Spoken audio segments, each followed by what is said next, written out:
Saudara-saudari di dalam Tuhan Yesus Kristus yang saya kasihi, mari kita memuji Tuhan dengan pujian Identitas Allah 426. 426 ya. Kita nyanyi.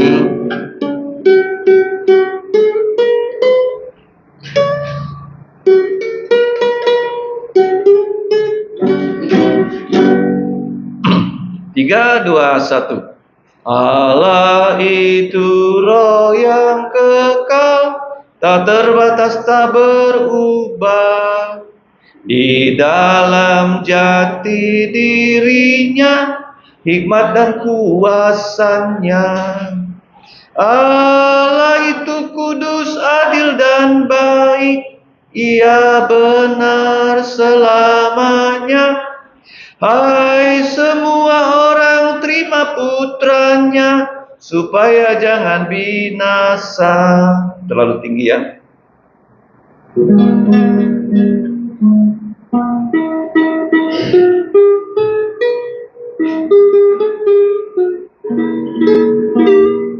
Allah, 3, 2, 1. Allah itu roh yang kekal, tak terbatas, tak berubah. Di dalam jati dirinya, hikmat dan kuasanya. Allah itu kudus, adil dan baik, Ia benar selamanya. Hai semua orang, terima putranya, supaya jangan binasa. Ayat 2 ya. Yesuslah roti hidupku, Dialah terang dunia. Pintu damai itu dombanya, Gembala baik yang agung. Dialah kebangkitan dan hidup kekal, Dialah jalan kebenaran, kehidupan, selamat dan pokok anggur. Yesuslah penebus kita. Ayat 3.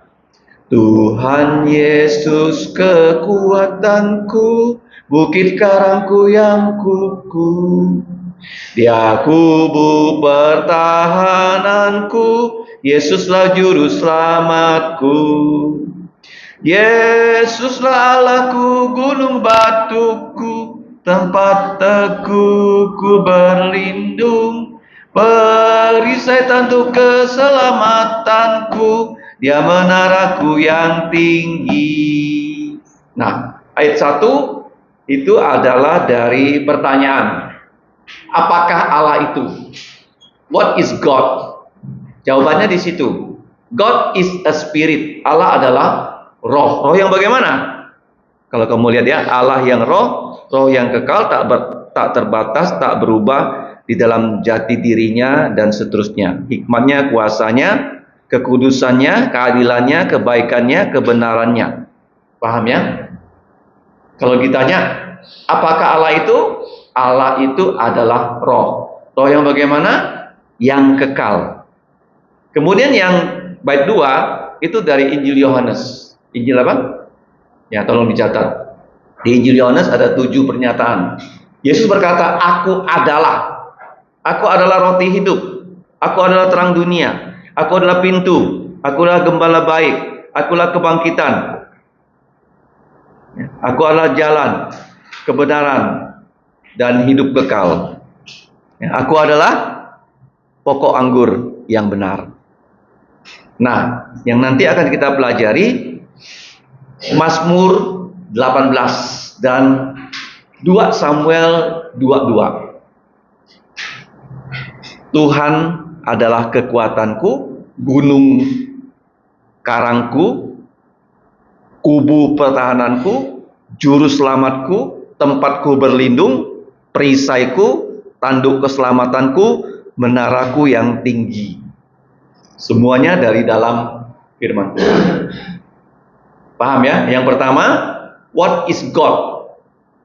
Apakah Allah itu? Yang kedua, Injil Yohanes ada 7 pernyataan.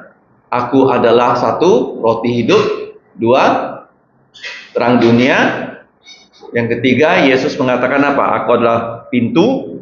Yang keempat, aku adalah gembala baik. Yang kelima, Yesus adalah kebangkitan. Yang keenam, Yesus adalah jalan kebenaran hidup. Yang ketujuh, Yesus adalah pokok anggur yang sejati. Nah, sedangkan bait ketiga dari Mazmur 18 dan 2 Samuel 22. Siapakah Tuhan kita? Tuhan kita adalah kekuatan kita. Siapakah Tuhan kita? Gunung batu kita yang kukuh. Siapakah Tuhan kita? Kubu pertahanan kita. Siapakah Tuhan kita? Juru selamat kita. Kemudian siapakah Tuhan kita? Tempat teguh kita berlindung. Siapakah Tuhan kita? Dia adalah perisai kita. Siapakah Tuhan kita? Dia adalah tanduk. Tahu nggak tanduk? Tanduk itu melambangkan kekuasaan. Siapakah Tuhan kita? Keselamatan kita. Siapakah Tuhan kita? Menara kita yang tinggi. Ya, kita nyanyikan lagi ya.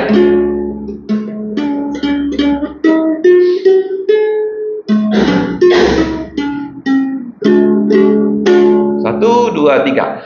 Allah itu roh yang kekal, tak terbatas, tak berubah. Di dalam jati dirinya, hikmat dan kuasanya. Allah itu kudus, adil dan baik. Ia benar selamanya. Hai semua orang, terima putranya, supaya jangan binasa. Yesuslah roti hidupku, Dialah terang dunia, pintu damai tuk dombanya, gembala baik yang agung. Dialah kebangkitan dan hidup kekal, Dialah jalan kebenaran, kehidupan selamat dan pokok anggur. Yesuslah penebus kita. Tuhan Yesus kekuatanku, bukit karangku yang kukuh. Dia kubu pertahananku, Yesuslah juru selamatku. Yesuslah Allahku, gunung batuku, tempat teguhku berlindung, perisai tanduk keselamatanku. Dia menaraku yang tinggi. Mari kita berdoa. Bapa di sorga, kami sungguh berterima kasih karena pada petang hari ini kembali kami dapat ber-CMC untuk memuji nama-Mu, bahkan mempelajari firman-Mu. Kiranya Roh-Mu yang kudus selalu menolong kami untuk mengerti akan firman-Mu, bahkan kami dapat belajar dan kami dapat menyimpan, bahkan kami dapat melaksanakan, dan bahkan kami dapat mewartakan firman-Mu yang sempurna, yang kekal. Ya Bapa, kami tahu kami orang berdosa, ampunilah dosa kami. Kami serahkan CMC pada petang hari ini dalam pimpinan Engkau. Dalam nama Tuhan Yesus Kristus, kami berdoa dan berterima kasih. Amin. Oke. Kita membuka ya di dalam Mazmur 18 dan juga dalam 2 Samuel ya, pasal 22. Gampang diingat ya. 2 Samuel 22.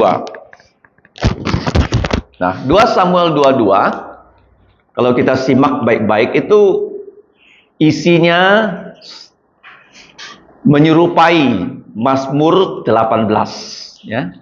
Coba kita lihat di Mazmur 18 lebih dulu, baru nanti kita lihat ke 2 Samuel 22. Nah, 2 Samuel 22 dengan Mazmur 18, kalau kamu simak ya, ini Mazmur yang panjang. Ada 51 ayat. Ada berapa ayat? 51.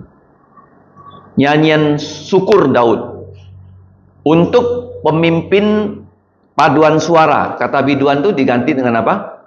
Paduan suara. Dari budak Tuhan yakni Daud, yang menyampaikan perkataan nyanyian ini kepada Tuhan pada waktu Tuhan telah melepaskan dia dari cengkraman semua musuhnya, bahkan ya dari tangan Raja Saul. Masih ingat siapa Raja Saul? Raja Saul itu mengejar-ngejar Daud dengan 3.000 orang loh, ingin membunuh Daud karena dia iri dengan Daud. Karena di antara orang Israel itu mereka bernyanyi begini, Saul mengalahkan beribu-ribu musuh. Wah, hebat. Tapi Daud mengalahkan berapa? Kenapa raja itu sampai cemburu? Daud mengalahkan berpuluh-puluh ribu musuh. Sehingga Saul itu yang jadi raja benci sama Daud. Sehingga Daud itu mau dibinasakan, tetapi tidak satu kali pun Saul bisa membinasakan Daud. Bahkan 2 kali ya Daud bisa membunuh Saul loh, tapi tidak dia lakukan. Kenapa? Karena dia tahu Daud itu adalah hamba Tuhan yang baik. Saul adalah raja yang sudah diurapi dengan minyak oleh Nabi Samuel, tidak boleh dibunuh. Kalau Allah mau mematikan Saul, tidak perlu dengan tangannya Daud. Jadi 2 kali dia punya kesempatan untuk membunuh Saul. Nah, kamu lihat ya, ketika kita sudah dipimpin Tuhan, lepas dari problem, apa yang kita lakukan? Apa? Naomi, kalau kamu sudah dipimpin Tuhan, lepas dari masalah, apa yang kamu lakukan? Ini bersyukur. Ia berkata, nah ini ya, dia menyanyi, aku mengasihi Engkau ya Tuhan, kekuatanku. Penting ya. Yang pertama-tama, apa yang bisa kita katakan kepada Tuhan? I love you. Apa? Bahasa Koreanya apa? Apa? Apa bahasa Koreanya? Yang keras dong. Sarange. Betul? I love you God. Kenapa? Karena kita kalau mengasihi Tuhan, itu Tuhan lebih dulu mengasihi kita loh. Tidak mungkin kita bisa mengasihi Tuhan kalau dia tidak lebih dulu mengasihi kita. Nah, apa buktinya kita mengasihi Tuhan? Maria, apa buktinya kamu mengasihi orang tua kamu? Apa? Apa? Yang keras dong. Tidak apa? Tidak melawan. Artinya apa? Melaksanakan perintah orang tua. Kalau kita mengasihi Tuhan, melaksanakan perintahnya Tuhan. Nah, bagaimana caranya kita melaksanakan perintah Tuhan kalau kita nggak belajar firman Tuhan? Kalau CMC nggak datang, nggak belajar, bagaimana kita tahu? Oke? Jadi Mazmur 18 isinya sama dengan 2 Samuel 22. Mari kita buka ya, 2 Samuel 22 di depannya. Kita lihat ya isinya yang sama dengan Mazmur 18. 2 Samuel 22. Nah, mengapa ditulis sampai 2 kali? Mengapa? Mengapa ditulis 2 kali? Karena penting apa? Kenapa? Penting. Ditulis 2 kali. Nyanyian syukur Daud. Mari kita baca. Ayat 1 ya sampai ayat yang ketiga sama-sama. 3, 2, 1. Daud mengatakan perkataannya nyian ini kepada Tuhan pada waktu Tuhan telah melepaskan dia dari cengkraman semua musuhnya dan dari cengkraman Saul. Ia berkata, "Ya Tuhan, bukit batuku, kubu pertahananku dan penyelamatku, Allahku, gunung batuku, tempat aku berlindung, perisaiku, tanduk keselamatanku, kota bentengku, tempat pelarianku, juru selamatku. Engkau menyelamatkan aku dari kekerasan." Jadi kamu lihat ya, semua itu ada kata apa? Bukit batuku. Ada ku-nya kan? Yang kedua, kubu pertahananku. Ada ku kan? Yang ketiga, penyelamatku. Keempat, Allahku. Yang kelima, gunung batuku. Yang keenam, tempat aku berlindung. Terus, perisaiku, tanduk keselamatanku. kota bentengku, tempat pengungsianku, tempat pelarianku, juru selamatku. Engkau telah menyelamatkan aku dari kekerasan. Ini penting. Coba kita lihat catatan kita. Ada 12 pernyataan dari Raja Daud. Penting ya. Yang pertama di ayat 2, diulangi lagi di ayat 32. Mazmur 18 ayat 2. Coba kita lihat 22 ayat 32. Apa yang dikatakan oleh Daud?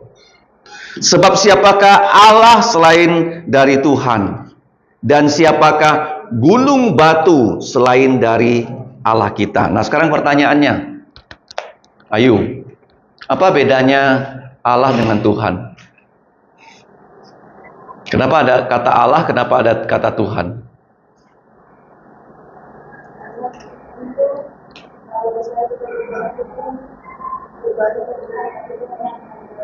Ya, Allah itu di Kejadian 1 ayat 1 apa bunyinya? Pada mulanya Allah telah menciptakan langit dan bumi. Allah adalah pencipta. Siapa Allah? Pencipta. Kalau patung kita buat, boleh nggak kita sembah? Tidak boleh, karena dia bukan pencipta. Nah, Tuhan itu adalah bahasa Ibraninya itu Yehova atau Yahweh. Kalau Allah itu Elohim. Ya, bahasa Tionghoanya Sen. Bahasa Arabnya Allah. Bahasa Tionghoanya Sen. Kalau Tuhan, bahasa Tionghoanya Chu. Beda ya, Chu. Kalau Allah bisa Sen, bisa Sangti. Tergantung kamu mau pakai Sen atau Sangti, sama saja ya. Songti kak Sino sama. Nah, Tuhan adalah Allah yang berjanji. Allah yang apa? Allah yang berjanji. Makanya Alkitab kita namanya perjanjian apa? Perjanjian lama dan baru. Paham ya? Ada berapa janji di sini? Lebih dari 1000. Lebih dari apa? 1000. Kalau janji itu Tuhan pasti dia genapi. Nah, kamu lihat ya. Injil ada berapa Injil? Ada 4. Matius, Markus, Lukas, Yohanes. Itu adalah menggenapi di perjanjian lama 365 janji bahwa Yesus akan lahir pertama-tama dari seorang wanita. Tidak ada benih laki-laki. Kejadian 3:15. Kemudian Yesus akan lahir di kota Bethlehem. Mika pasal 5. Kemudian Yesus akan disalib. Mazmur 22. Semua janji di perjanjian lama sampai lakcap goa. Sampai liusip janji. Semuanya digenapi di dalam 4 Injil. Dalam apa? Oleh siapa? Yesus. Nah, kalau punya 30 janji saja, kemungkinan digenapi itu kemungkinannya itu berapa persen? Kecil sekali. 1/1000.000.000-an persen. Kecil sekali. Seperti kita kalau lempar uang logam kan? Tahu kan? Uang logam kan? Ada sisi atas, sisi bawah. Kemungkinan terjadi sisi atas berapa persen? Karena 2 kan? 50%, ya kan? Saya lempar, pum. Bisa atas, bisa bawah. 50%, karena 2. Nah, kalau ada sampai 365 janji Tuhan, kemungkinannya untuk dipenuhi itu ya sangat tidak mungkin. Sangat apa? Sangat tidak mungkin. Kalau saya berjanji sama kamu 10 janji, kira-kira gampang nggak memenuhinya? Misalnya di gereja kita ada buat janji dengan tukang atap supaya atap yang bocor diperiksa. Dia bilang nanti sebulan lagi. Nanti apa? Sebulan lagi. Nggak gampang kalau bikin janji untuk dipenuhi karena kita manusia. Tapi kalau Tuhan berjanji akan mengutus Yesus menjadi juru selamat, ada berapa janji? 365 janji, semuanya digenapi. Nah, Tuhan seperti itu, kamu percaya nggak sama dia? Apa bedanya Allah dengan Tuhan, Maria? Tiara, Rolensia, Allah adalah pencipta, Tuhan adalah Allah yang berjanji. Ingat Bapak ya? Coba sebut satu-satu. 3, 2, 1. Allah adalah pencipta langit dan bumi dan segala isinya, sedangkan Tuhan adalah nama dari Allah yang berjanji. Nah, kalau kamu lihat di sini, Daud berkata, dia adalah gunung batuku, dia adalah bentengku. Nah, zaman dulu kota kalau tidak ada benteng pasti direbut oleh musuh. Tapi kalau kota ada benteng yang kuat, musuhnya nggak bisa mengalahkan kota itu. Pembebasku. Tuhan membebaskan Daud dari apa? Tuhan membebaskan Daud dari apa? Nah, dosa, bagus, dan musuhnya. Siapa musuh Daud? Raja Saul. Tuhan membebaskan kita juga dari begitu banyak masalah. Dari begitu banyak apa? Masalah. Kalau bukan Tuhan yang membebaskan kita, kita tidak bisa ya bebas. Yang ketiga, Allah gunung batuku. Itu keempat. Kelima, perisaiku. Apa itu perisai? Pada saat kita berperang ya, zaman dulu itu perlu dipegang begini perisainya supaya waktu panahnya datang itu panahnya tidak kena sama kita. Kita tangkis dengan apa? Perisai. Tanduk keselamatan itu tandanya Daud menang perang. Menaraku yang tinggi. Nah, untuk menjaga kota perlu dibangun menara. Supaya musuh yang datang dari jauh sudah kelihatan musuhnya. Kalau sekarang itu tidak lagi dengan menara, tapi dengan apa sekarang? Untuk menjaga kota. Apa? Teropong? Teropong aja tidak cukup. Dengan yang namanya radar, apa? Namanya apa? Tahu nggak radar? Tahu nggak? Radar itu dengan gelombang radio dipancarkan. Kalau ada pesawat masuk, kelihatan. Tapi sekarang ya, orang bisa bikin pesawat terbang rendah, nggak terdeteksi radar. Itu bahaya sekali ya. Sampai pesawatnya bisa masuk, dia jatuhkan bom ke sini. Kalau pesawat itu terdeteksi radar sebelum dia sampai ke kota Jakarta, jadi pesawatnya TNI Angkatan Udara itu langsung naik perang sama dia. Ngerti? Zaman dulu tidak ada radar, namanya apa? Menara tinggi. Ini pernah terjadi ya di satu kota. Waktu menara tingginya itu dijaga oleh pasukan, pasukannya tidur. Musuhnya sedang datang. Tapi Tuhan menolong kota itu. Caranya gimana? Ada angsa di atas. Ada apa? Angsanya berteriak-teriak, lihat musuh datang, kaget dia. Terus orang kotanya, tentaranya terbangun, baru lihat, ih ada musuh. Ya, menaraku yang tinggi. Berikutnya apa? Tempatku berlindung. Apa maksudnya tempat kita berlindung? Kamu kalau hujan, biasanya berhenti nggak? Di jalan. Cari tempat perlindungan kan? Nah, zaman dulu tempat berlindung itu apa? Gua. Kalau orang lari ya dari musuh, dia tidak bisa menemukan rumah. Dia harus sembunyi di mana? Gua-gua. Daud itu hidup dalam gua sekian tahun. Lari dari Raja Saul. Bahkan satu saat dia tidak bisa lari lagi kemana-mana. Dia pergi ke kota orang Filistin. Orang Filistin itu musuh orang Israel. Dia pura-pura gila, Pak. Pura-pura gila loh dia, padahal dia raja. Dan orang Filistin itu akhirnya menerima Daud. Sampai dia berbuat seperti itu. Ya. Nah sekarang tempat kita berlindung bagaimana? Saya tanya kalian. Kalian kapan kalian mau berlindung?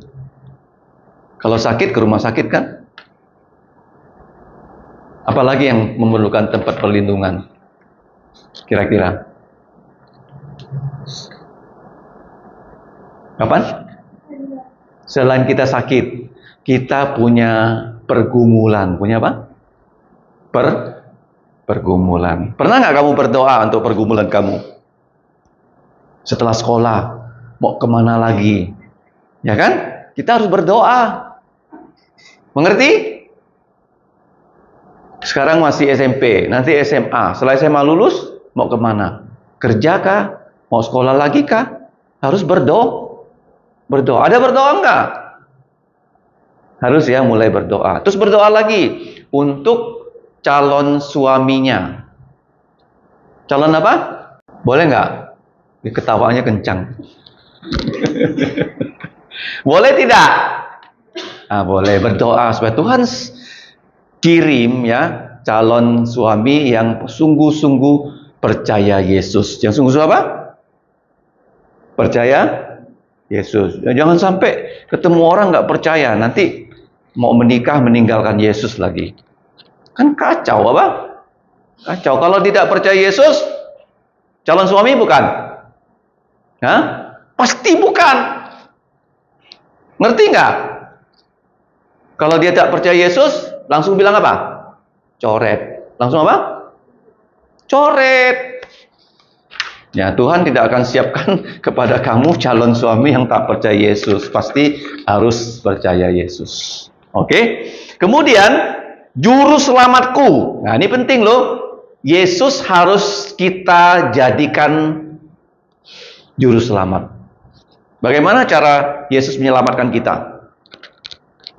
Coba kasih tahu saya. Maria, kalau Tuhan Yesus menyelamatkan kamu, bagaimana caranya? Penting nih. Dia adalah Allah. Dia harus bagaimana supaya dia bisa menjadi juru selamat manusia? Kalau dia tetap Allah, dia tak bisa loh menyelamatkan kita loh. Bagaimana? Sebelum mati bagaimana? Dia harus bagaimana? Sebelum disalib bagaimana? Dia harus lahir sebagai manusia. Paham lu? Kalau Yesus tidak datang sebagai manusia, dia nggak bisa mati. Tapi kalau dia datang sebagai manusia, dan itu sudah terjadi, dia sama dengan kita. Apa bedanya Yesus dengan kita? Nggak ada. Bedanya hanya satu, dia tidak ada dosa.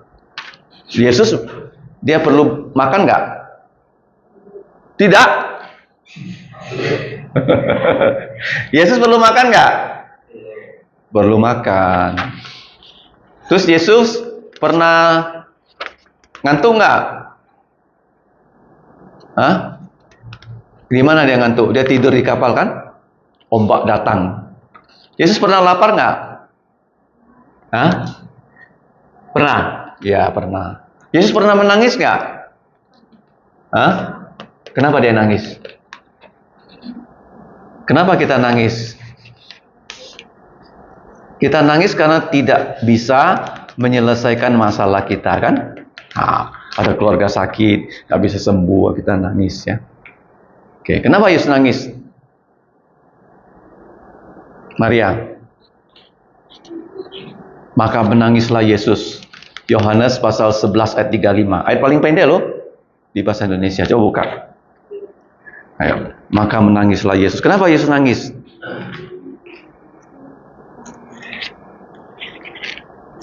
Coba baca. Yohanes 11:35. Ayat paling pendek di bahasa Indonesia ya, bukan bahasa Yunani ya. Apa ayat paling pendek di bahasa Indonesia? Yohanes 11 ayat 35. Coba baca. 1, 2, 3. Maka menangislah Yesus. Kenapa Yesus menangis?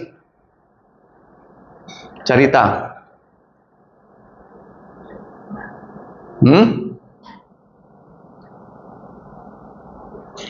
Ya sedih. Kenapa dia sedih? Lazarus mati, dia nggak berdaya menahan Lazarus jangan mati. Dia maha kuasa kok. Kalau dia tidak izinkan Lazarus, dia akan mati. Dia tidak menyesal karena Lazarus mati. Karena dia akan bangkitkan Lazarus. Tahu kok? Yesus menangis karena satu hal saja. Orang tidak mau percaya dia. Bagaimana? Orang tidak mau percaya Yesus. Akibatnya apa kalau orang nggak percaya Yesus? Apa akibatnya, Tiara? Apa? Akibat orang nggak mau percaya Yesus apa? Saudara Yong, masuk neraka. Walaupun dia kaya di bumi, walaupun dia jadi presiden, tapi tidak percaya Yesus. Kalau mati, langsung masuk neraka. Maka Yesus menangis karena banyak orang tidak mau percaya dia.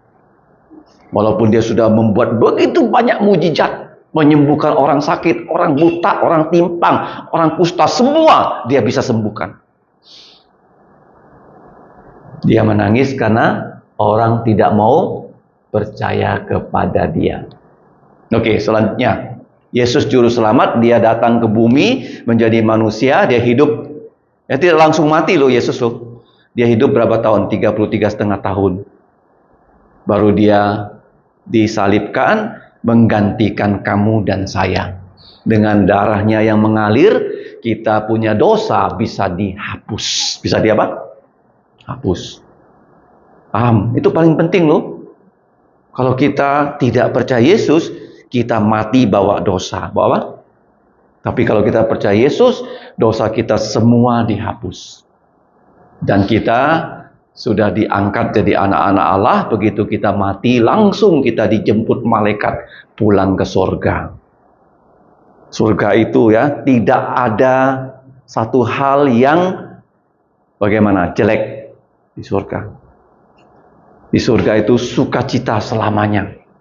Nggak ada lagi ceritanya sakit. Jadi orang yang mati muda, percaya Yesus ke surga tuh, dia lebih bahagia daripada kita loh. Ngerti? Kita di dunia ini masih berjuang apa? Berjuang nggak? Sekolah berjuang nggak? Ulangan belajar nggak? Kalau di surga? Sudah selesai. Sudah apa? Sudah selesai. Jadi kalau orang tiba-tiba dipanggil pulang Tuhan ke surga, keluarga sedih kan? Tapi dia sebenarnya sudah bagaimana? Sudah senang di sana. Sudah apa? Iya, senang. Kita masih punya kerja di dunia yang belum selesai.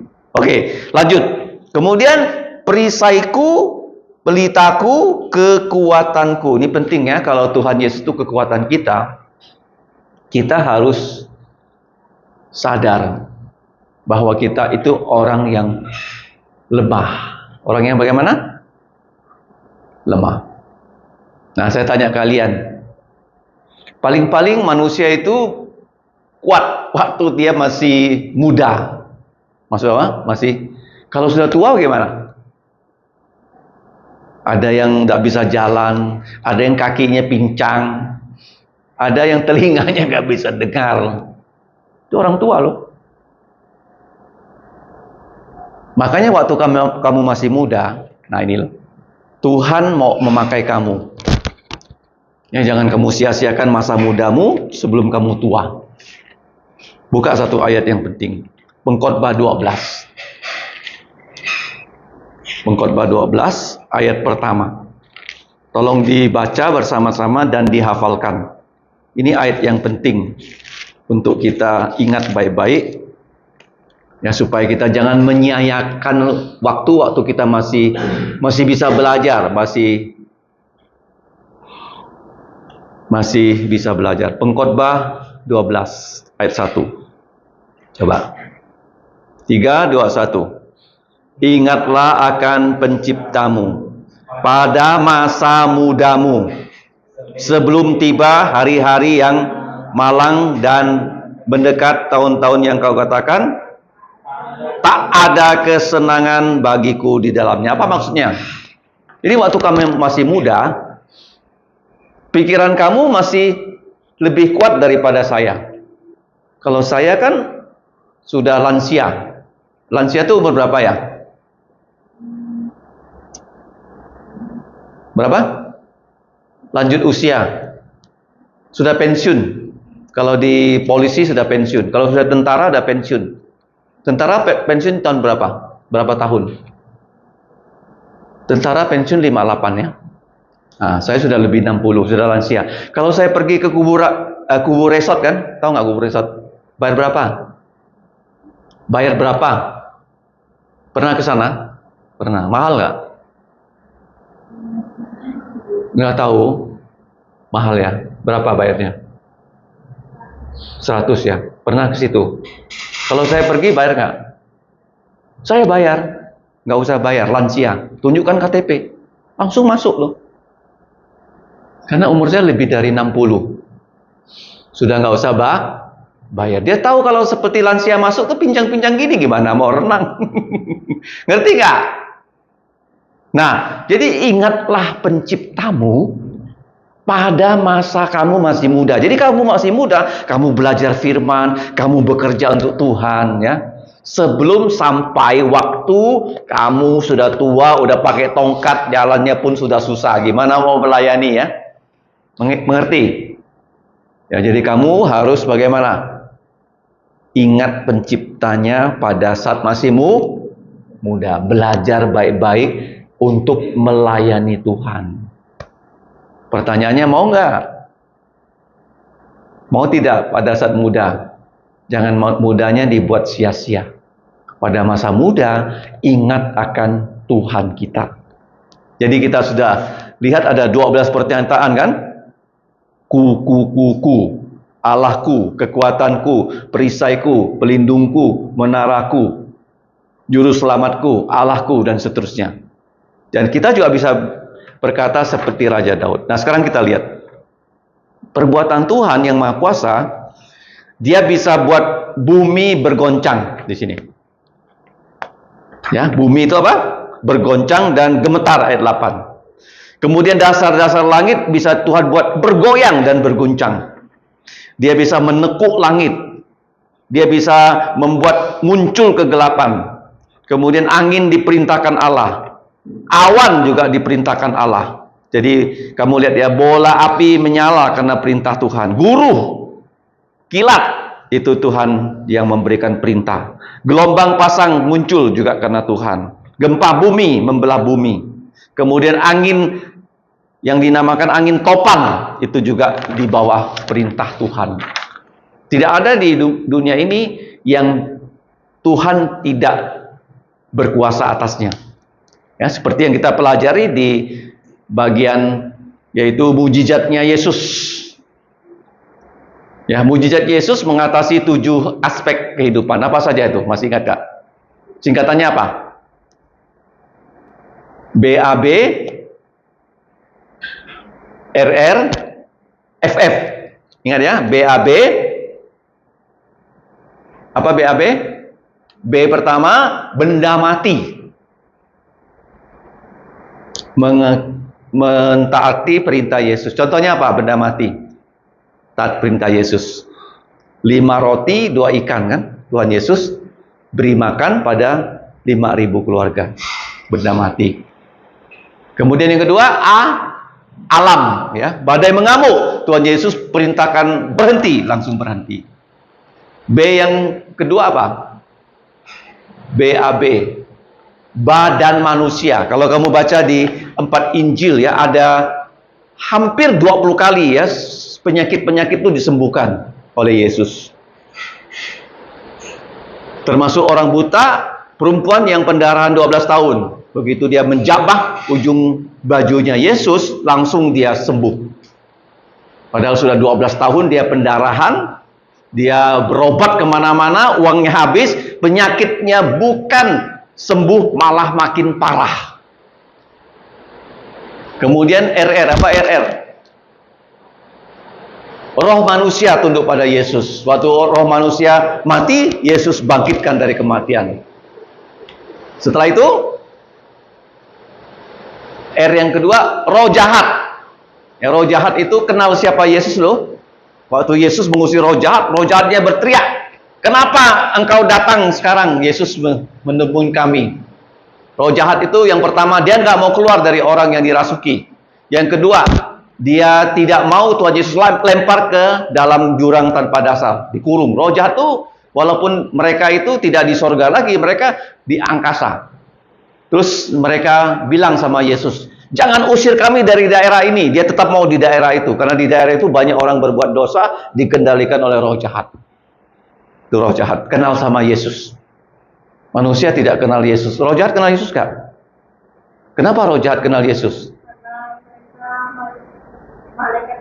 Malaikat yang jatuh, diusir dari surga. Begitu roh jahat ketemu Yesus, "Engkau adalah yang kudus dari Allah. Jangan menghukum kami sebelum waktunya." Dia tahu ya, Tuhan Yesus nanti akan hukum mereka dalam danau api. Terus jangan lemparkan kami ke dalam jurang tanpa dasar.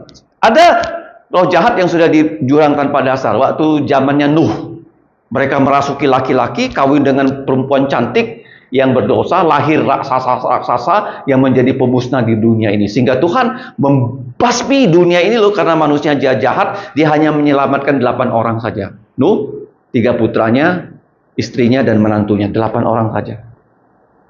Yang lain-lain semuanya ya Tuhan basmi dengan air bah.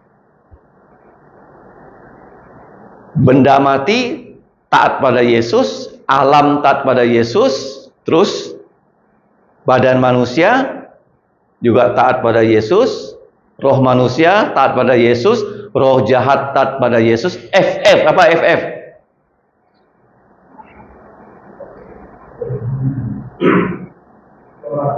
Flora dan fauna, atau fauna dan flora.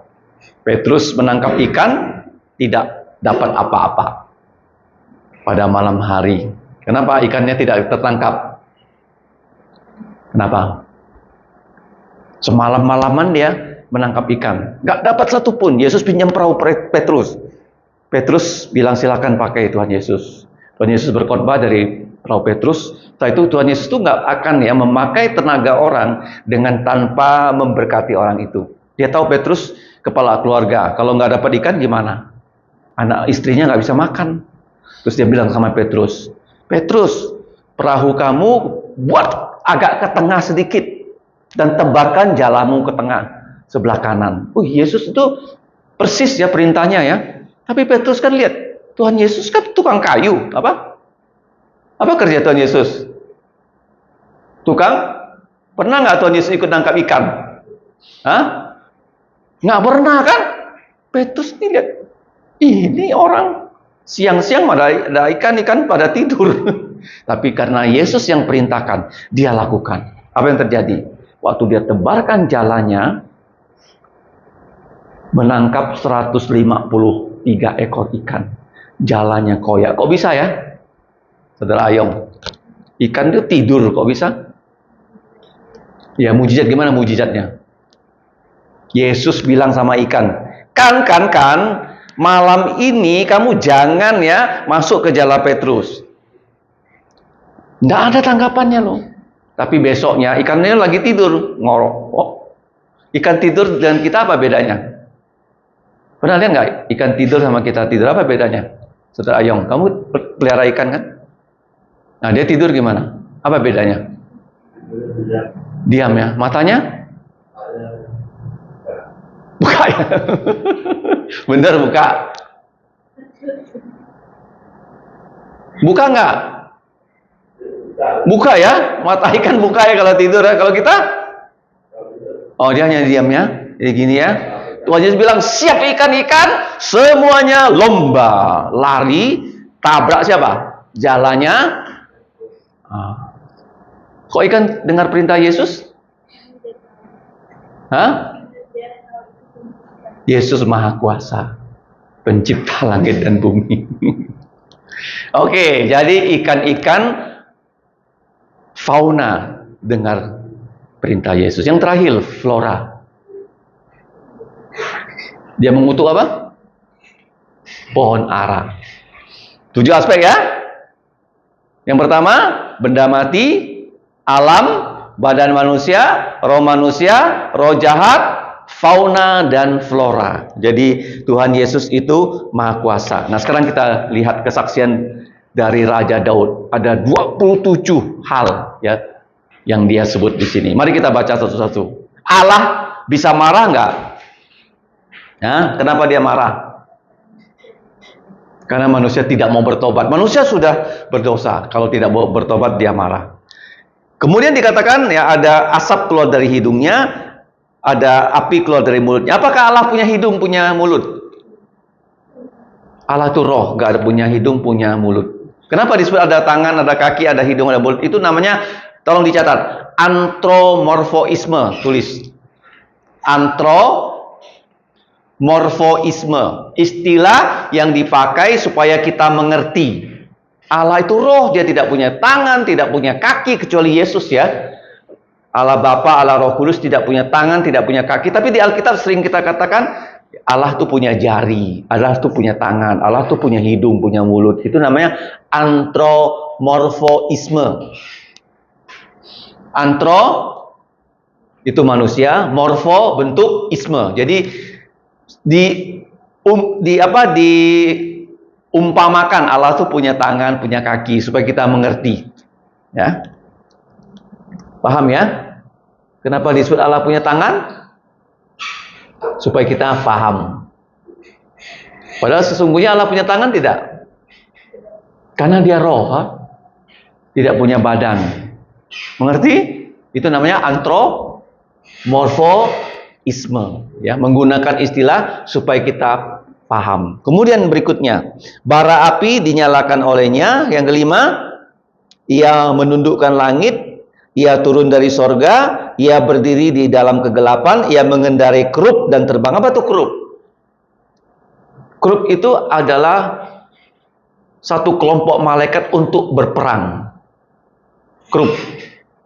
Kalau kelompok malaikat untuk memuji Tuhan itu adalah serafim. Coba lihat ya, kerub.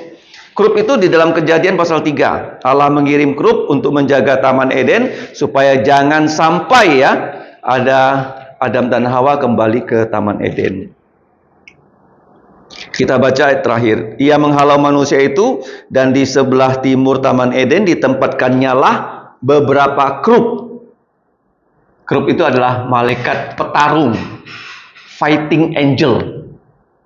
Kenapa ada malaikat petarung? Bertarung dengan siapa dia? Malaikat perang. Kenapa ada malaikat perang? Berperang melawan siapa?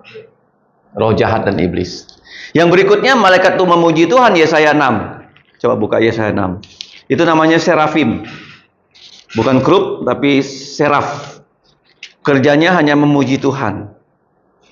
Ya, di situ dikatakan para serafim ayat 2 berdiri di sebelah atasnya. Masing-masing mempunyai 6 sayap, 2 sayap dipakai untuk menutupi muka mereka, dan 2 sayap dipakai untuk menutupi kaki mereka, dan 2 sayap dipakai untuk melayang-layang, dan mereka berseru satu malaikat serap kepada satu malaikat serap yang lain, katanya, Kudus, kudus, kuduslah Tuhan, bala tentara sorga, seluruh bumi penuh dengan kemuliaannya. Jadi ada berapa jenis malaikat? Ada berapa? 2, kerub dan seraf. Kerubim dan serafim. Kita lanjut. 9. Ia menunggangi angin. Ia menjadikan kegelapan, air yang gelap, dan awan tebal menjadi tempat kediamannya. Cahaya terang membuka jalan di hadapannya melalui kegelapan. Ia mengguntur dari langit. Nah, ini penting loh. Waktu Tuhan mengguntur, itu pernah dipakai untuk mengalahkan musuh. Ya, pada saat orang Israel itu berperang melawan, kalau kamu baca dalam kitab 1 Samuel, coba buka.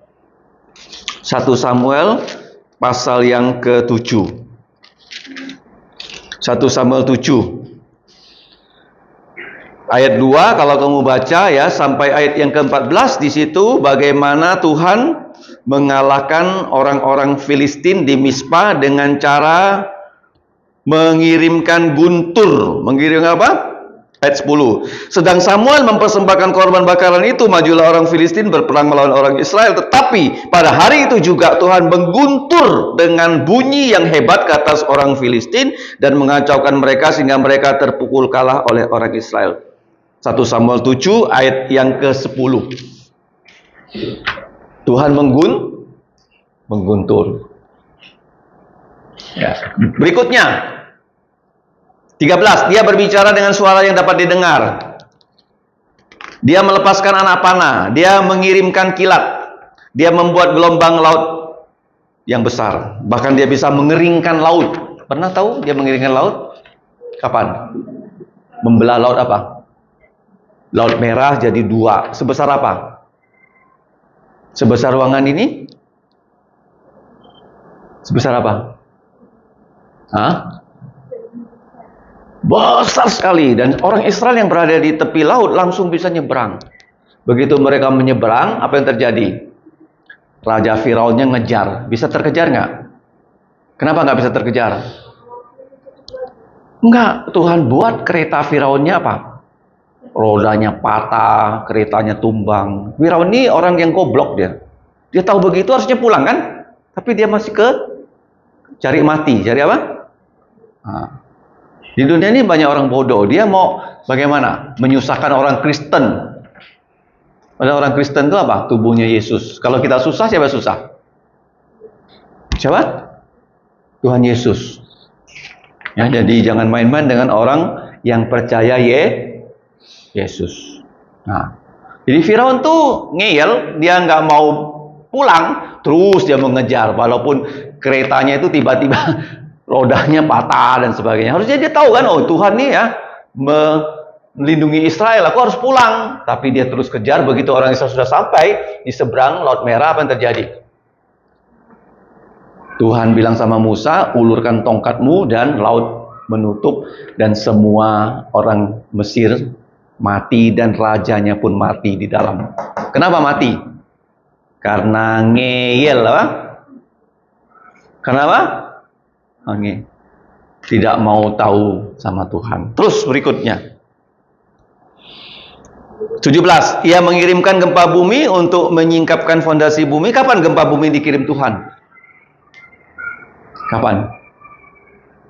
Waktu Yesus bangkit. Ada gempa bumi nggak? Oke. 18, dia menghardik fondasi bumi, dia mengirimkan pertolongan dari atas, dia menarik aku keluar dari masalah, dia melepaskan aku dari musuhku yang kuat dan mereka yang membenci aku. Saul dengan 3.000 pasukan mengejar Daud. Ia mendukungku dalam kesulitan, ia membawa aku keluar dari tempat yang luas, ia menyelamatkan aku, ia berkenan kepadaku. Kenapa? Kenapa Tuhan berkenan pada Raja Daud? Kenapa? Kenapa? Coba kita buka 2 Samuel 2 sebagai penutup. Karena Raja Daud itu orang yang taat sama Tuhan. Ingat ya, kenapa Tuhan berkenan sama kita? Kenapa?